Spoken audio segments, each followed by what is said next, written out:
Hi అండి. Welcome to చిన్నారి కథలు తెలుగు. కథ పేరు ప్రియమైన శ్రీవారు. నేనెక్కడికి వెళ్ళలేదు, వెళ్ళను కూడా. రచయిత్రి జయలక్ష్మి అబ్బూరు గారు. ఇంకా కథలోకి వెళ్ళిపోదామండి. నా భార్య నన్ను మోసం చేసి వెళ్ళిపోయింది.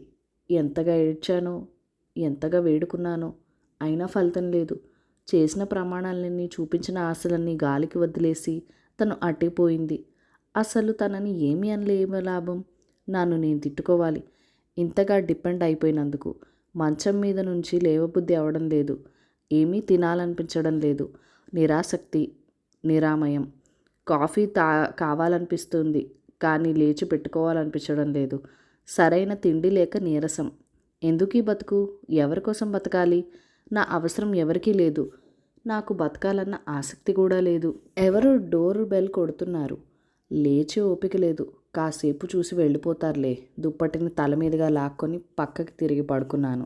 65 ఏళ్ల జీవితంలో మా ఆవిడ ఉన్నప్పుడు ఏదో సాధించానని అనిపించేది. ఇప్పుడు శూన్యంగా తోస్తోంది.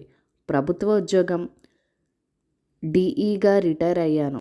ఆస్తులు కూడా విలాసవంతమైన జీవితానికి కాకపోయినా సౌకర్యవంతమైన జీవితానికి సరిపడా సంపాదించాను.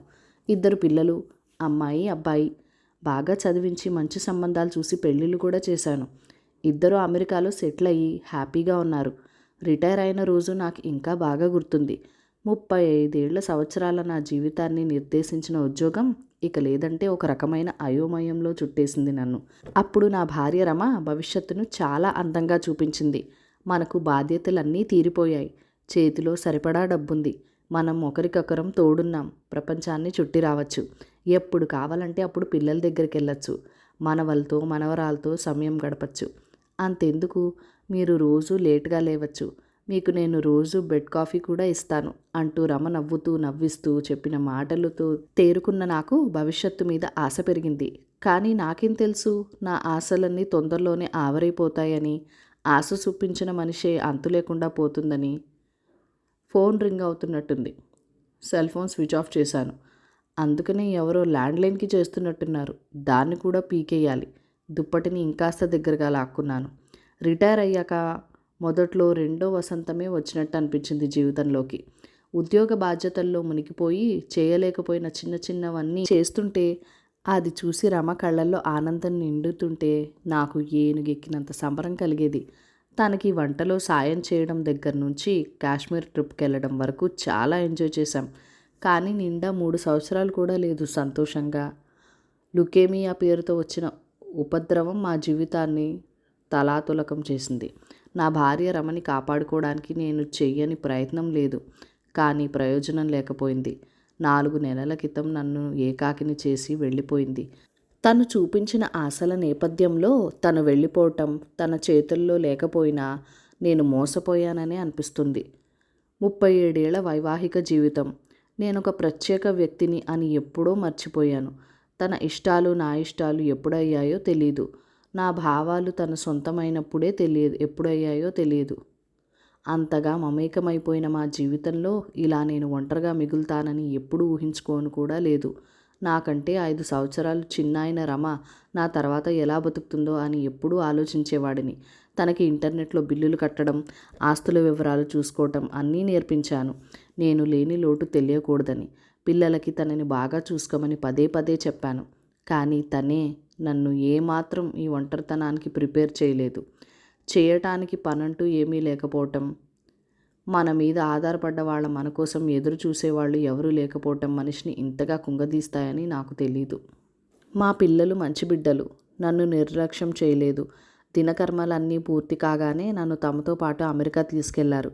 కానీ అక్కడ ఇంకా దారుణంగా అనిపించింది. నాకు చేసే పనులు లేవు. చేయాలన్న ఆసక్తి అసలే లేదు. వాళ్ళకేమో బాధ్యతలు, ఉద్యోగాలు.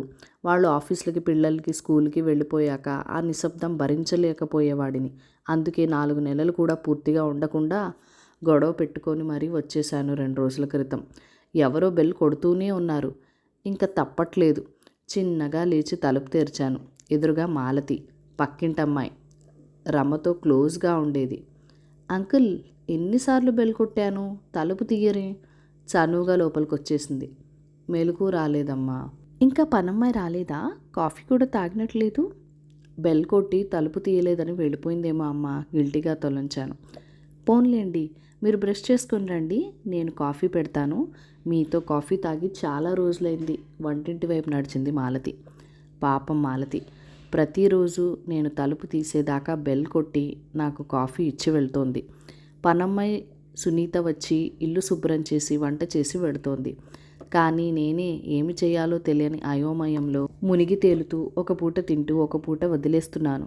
నా శరీరంలో శక్తి సన్నగిల్లుతూ ఉందని తెలిసినా తినే ఆసక్తి కలగడం లేదు. బంధుమిత్రులకు ఫోన్ బదులివ్వకపోవడంతో క్రమంగా ఫోన్లు రావడం ఆగింది. వాకింగ్ మిత్రులు కూడా 2-3 సార్లు ప్రయత్నించి ఇక అడగడం మానేశారు.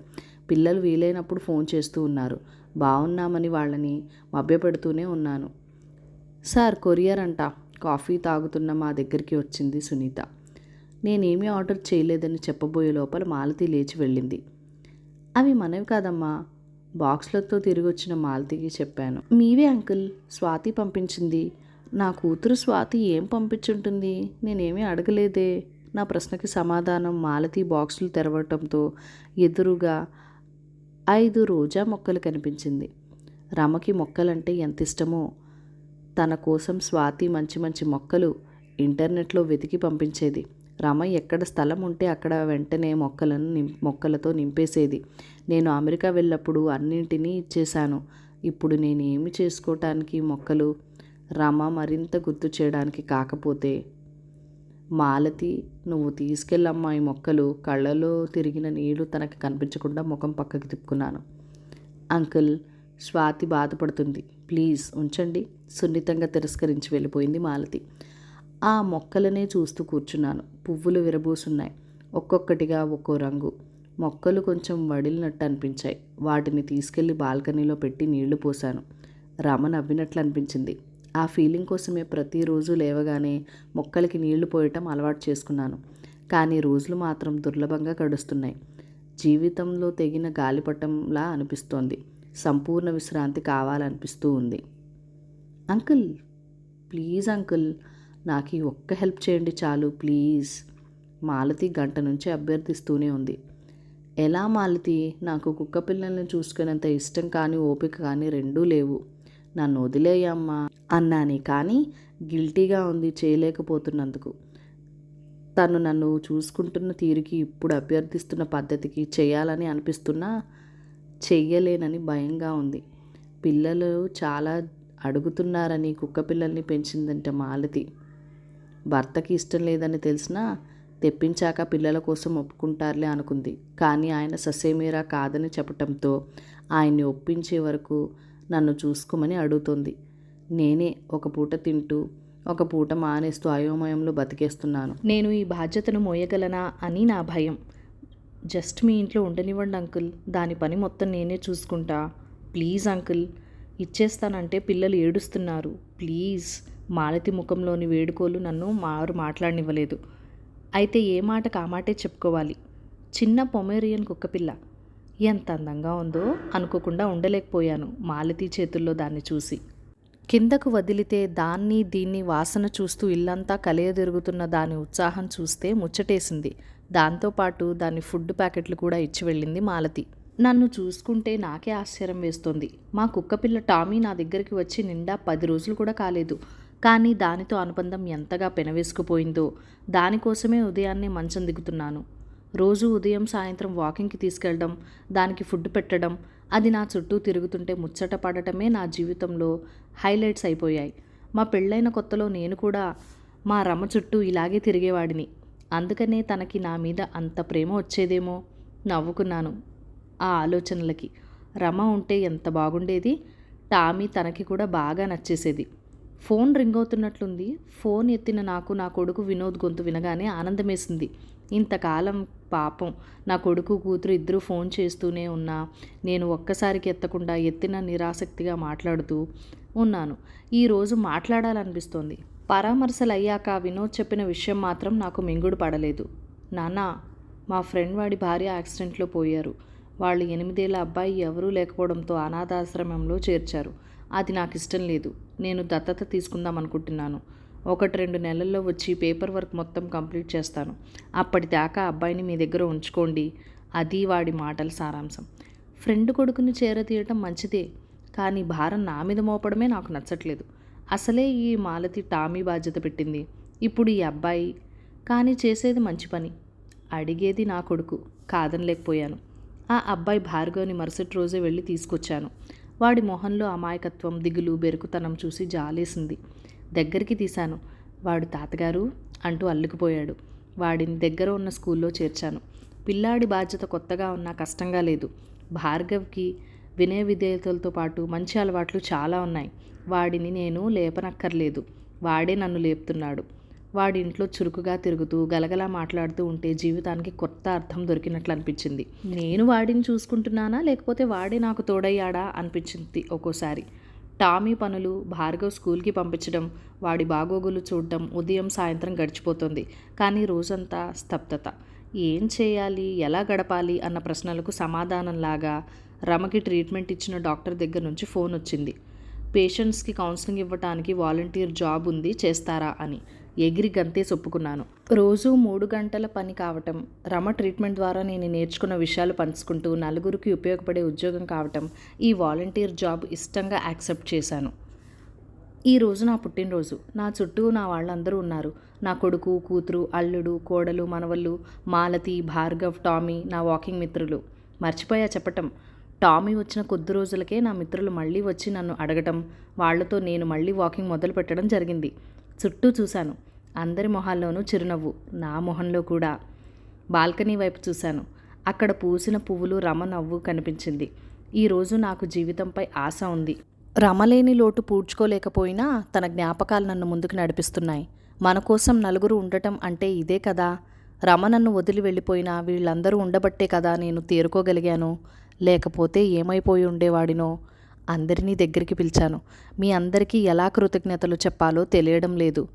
జీవితమే వద్దనుకునే పరిస్థితి నుంచి జీవితాన్ని ఆస్వాదించే స్థితికి తీసుకొచ్చిన మీ అందరికీ మనస్ఫూర్తిగా నా కృతజ్ఞతలు. అంకుల్, మీరు మాకు కాదు చెప్పాల్సింది, మమ్మల్ని నడిపించింది రమ ఆంటీ. తనకి క్యాన్సర్ అని ఎక్కువ కాలం ఉండకపోవచ్చని తెలిసిన క్షణం నుంచి మీకోసమే ఆలోచించారు. మీ ఇద్దరి మధ్య ఉన్న అనుబంధం వల్ల మీరు తనని ఎంత మిస్ అవుతారో అని, ఒంటరితనం వల్ల మీరు ఎంత బాధపడతారో అని ఎప్పుడూ వరి అవుతూ ఉండేవారు. కానీ తన చివరి రోజులు మీకు మధుర జ్ఞాపకాలే కావాలి కానీ బాధ మిగల్చకూడదని తన దుఃఖాన్ని, కష్టాన్ని మీ ముందు బయట పెట్టేవారు కాదు. మాకు పదే పదే మీ గురించే చెప్పేవారు.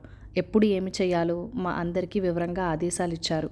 మీరు అమెరికా వెళ్ళినా అక్కడ ఎక్కువ రోజులు ఉండలేరని, తిరిగి వస్తే ఒంటరితనంతో డిప్రెషన్లోకి గురవుతారని రమ ఆంటీ గెస్ చేశారు. దాన్ని బట్టే అన్నీ ప్లాన్ చేశారు. మీకు రోజా మొక్కలు, టామీ, భార్గవ్, మీ జాబ్, మీ వాకింగ్ ఫ్రెండ్స్ అన్నీ రమ ఆంటీ ప్లాన్ చేసినవే. రమ ఆంటీ మీ అదృష్టం అంకుల్, చెమ్మగిలిన కళ్ళను తుడుచుకుంటూ అంది మాలతి. నాన్న, అమ్మ మా అందరికీ చాలా చాలా జాగ్రత్తలు చెప్పింది, చాలా ప్రామిస్లు తీసుకుంది. మీరు బెటర్ కాకపోతే మా ఇద్దరిలో ఎవరో ఒకరం ఇండియా వచ్చేసేవాళ్ళం.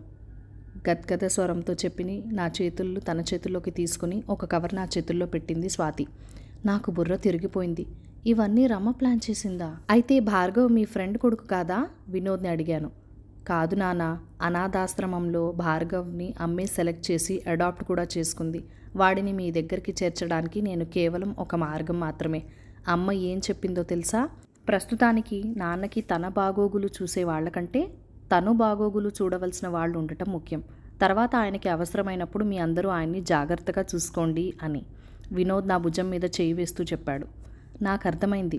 నిర్వర్తించాల్సిన బాధ్యతలు లేక, సరదాగా గడపడానికి తోడు లేక, నడి సముద్రంలో గమ్యం లేని నావలా ఉన్న నాకు మొక్కలు, టామీ, భార్గవుల రూపంలో బాధ్యతలు కల్పించాలని దిశానిర్దేశం చేసింది రమ. మిత్రుల రూపంలో మానసిక ఉల్లాసాన్ని, క్యాన్సర్ హాస్పిటల్లో ఉద్యోగంతో మానసిక సంతృప్తిని ఇచ్చింది. ఇన్ని తీసుకున్న నేను ఈ రుణం ఎలా తీర్చుకోను? స్వాతి ఇచ్చిన కవర్ వైపు చూశాను. ఏదో లెటర్లా ఉంది. దాన్ని తెరిచిన నన్ను రమ దస్తూరి స్వాతి చినుకులలా పలకరించింది. ప్రియమైన శ్రీవారు, నేనెక్కడికి వెళ్ళలేదు, వెళ్ళను కూడా. మీ మనసులో పెనవేసుకుపోయిన నా మనసుని విడదీసుకోవడం తెలియదు మరి. మీ గుండె చప్పుల్లో నేనున్నాను. మీ ఉచ్ఛ్వాస నిశ్వాసల్లో నేనున్నాను. జీవితం దేవుడిచ్చిన వరం. మీరు మీ జీవితాన్ని పరిపూర్ణంగా ఆస్వాదించాలని, అది నా కోసం కూడా కాబట్టి మీ ఆస్వాదన మరింత గాఢంగా ఉండాలని కోరుకుంటున్నాను. ఆనందంతో విరిసే మీ చిరునవ్వు నాకు మలయమారుతం. సంతృప్తితో నిండిన మీ కళ్ళు నాకు ముష్టాన్న భోజనం. మరి నన్ను ఎప్పుడు హ్యాపీగా ఉంచుతారుగా. ఎప్పుడు మీతోనే ఉండే మీ రమ. ఇలాంటి భార్య ఎన్ని జన్మల పుణ్యమో. తన మరణంలోనూ నా గురించి ఆలోచించింది. కళ్ళ నిండా నీళ్లు. కానీ నా పెదవుల మీద చిరునవ్వు మాత్రం చెరగనివ్వలేదు నేను. నా రమ కోసం, ప్రేమనిత్యమైన నా రమ కోసం. కథ సమాప్తం. ఈ కథ మీకు నచ్చినట్లయితే కనుక లైక్ చేయండి, షేర్ చేయండి, మన ఛానల్కి సబ్స్క్రైబ్ చేసుకొని సపోర్ట్ ఇవ్వండి. Thank you for watching. అలానే మీ అమూల్యమైన ఫీడ్బ్యాక్ అండ్ కామెంట్స్ నాతో కామెంట్ సెక్షన్లో షేర్ చేసుకోండి. Bye bye.